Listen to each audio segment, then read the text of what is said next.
या न्यूज बुलेटिनचे सहप्रायोजक आहेत गोकुळ. ज्योतिबा डोंगरावर माघ महिन्यातील माघ पौर्णिमा आज मोठ्या धार्मिक उत्साहात साजरी झाली.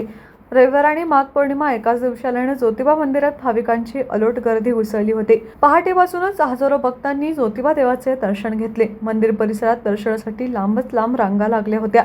माघ पौर्णिमेनिमित्त ज्योतिबा देवाला आंबील घुगऱ्याचा नैवेद्य अर्पण करण्यात आला. ज्योतिबा डोंगरावर घरोघरी पारंपरिक पद्धतीने आंबील घुगऱ्याचा नैवेद्य करण्यात आला असून स्थानिक पुजारी महिला वर्गाने देवाला नैवेद्य दाखवला. सकाळी 9 वाजता अभिषेक विधी पार पडला तर देवाची आकर्षक अलंकारित खडी पूजा बांधण्यात आली होती. 11:30 वाजता मंदिर प्रदक्षिणेसाठी तुपारती सोहळा निघाला. चांगभलाच्या गजरात भाविकांनी गुलाल व खोबऱ्याचे उधळण करत भक्तिभाव व्यक्त केला. माघ पौर्णिमेनंतर येणाऱ्या रविवारपासून ज्योतिबा खेटे यात्रेला प्रारंभ होणार आहे. दिनांक 8 फेब्रुवारी रोजी श्री ज्योतिबा देवाचा पहिला रविवार खेटा भरणार असून त्यासाठी पुजारी व प्रशासनाकडून जय्यत तयारी सुरू आहे.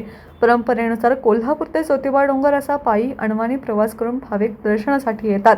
श्री अंबाबाईने अनवाणी पायी चालत येऊन ज्योतिबा दर्शनासाठी खेटा घातल्याची आख्यायिका असून त्याच परंपरेनुसार आजही भाविक खेटे घालत आहेत. कोल्हापूर शहरासह महाराष्ट्र व कर्नाटकातील भाविक मोठ्या श्रद्धेने या यात्रेत सहभागी होत आहेत. कोल्हापूर, वडणगे, निगवे, कुशिरे, गायमुखमार्गे भाविक पायी चालत ज्योतिबा मंदिरात पोहोचतात.